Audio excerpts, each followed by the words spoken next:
Teman-teman semua pernah nggak di titik kita itu pengen menyerah? Bukan karena kita nggak mampu, tapi karena kita lelah, lelah secara fisik, secara mental, bahkan secara batin. Dan juga saat-saat seperti itu bukan karena kita nggak kuat, tapi karena kita nggak tahu lagi untuk apa kita pertahankan ini, untuk apa kita kerjakan ini. Dan semuanya seakan-akan terasa sia-sia aja gitu, nggak ada hasil sama sekali. Bahkan kita pun pas bangun pagi, semangatnya udah hilang, kayak kosong aja. Ataupun senyumnya hanya sekedar senyum, kita nggak tahu lagi makna senyum yang sebenarnya gimana. Nah, kalau teman-teman pernah di titik itu, atau sedang di titik itu, maka teman-teman nggak perlu takut. Karena dalam dunia psikologi itu, dan juga dalam dunia spiritual, ada namanya itu titik menyerah bukan akhir dari semua cerita. Tapi ini justru awal cerita kita.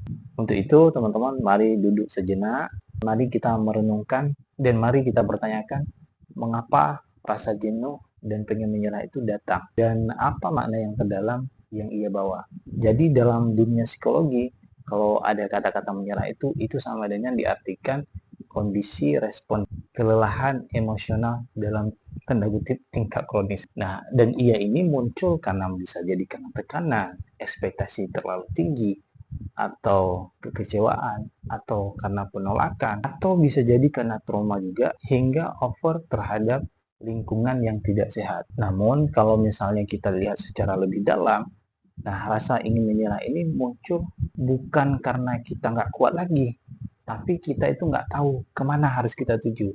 Makanya rasa ingin menyerah itu muncul. Atau juga bisa kita sebut dia bukan nggak punya tenaga, tapi dia tidak punya arah. Nah, bila ditelusuri lagi juga bisa dikatakan dia itu memiliki rasa hampa terhadap sesuatu. Nah, salah seorang ilmuwan dalam risetnya, namanya Daniel Goleman, dia menemukan ada 3 nih penyebab dari terjadinya orang itu mau menyerah. Yang pertama, tidak punya kontrol. Kemudian yang kedua, merasa tidak dihargai. Dan yang terakhir, sama sekali dia nggak melihat lagi makna yang terkandung dari apa yang dia kerjakan. Jadi teman-teman, kalau kita melihat secara lebih dalam lagi, ketika rasa kejenuhan itu datang, bahkan keinginan menyerah itu begitu nyata, nah biasanya itu ada hal-hal yang retak dalam hidupnya. Yang pertama itu retaknya hubungan dia dengan makna.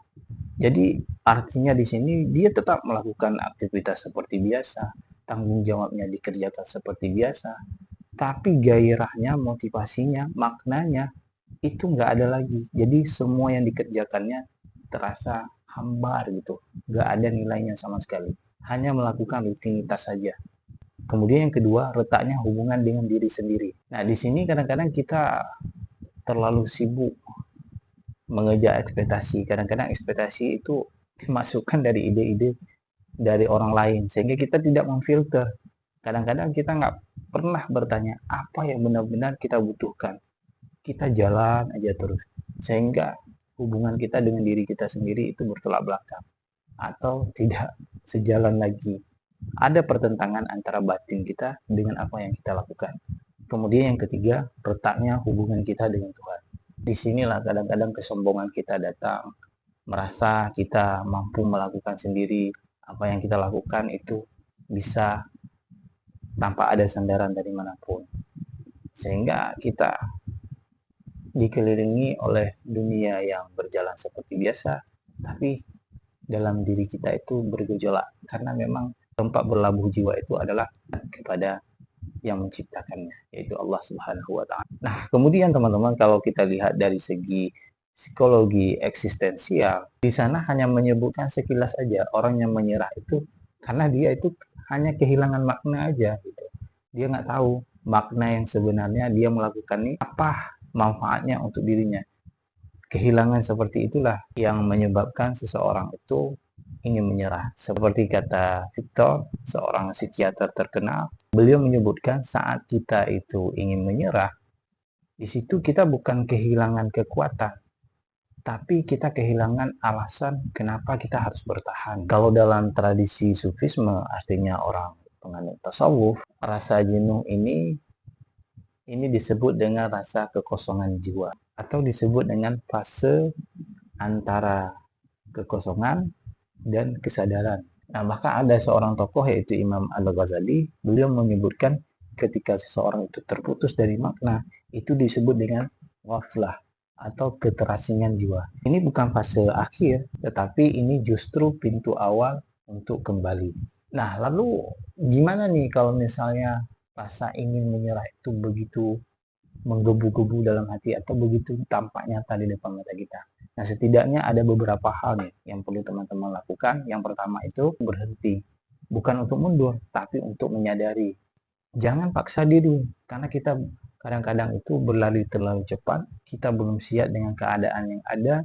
Nah, untuk itu kita perlu bertanya kepada diri kita, membuat motivasi yang baik lagi, kemudian kita mencari makna nih.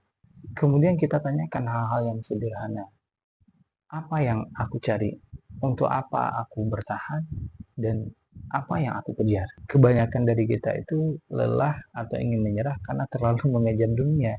Itu tidak bisa kita pungkiri dalam keadaan sekarang ini kan. Kita memang berlomba-lomba mencari dunia, tetapi kita kehilangan makna. Dan dari ketidaktahuan kita itu, maka apapun yang kita lakukan terasa lelah aja, seakan-akan kosong aja. Udah dapat, udah selesai gitu.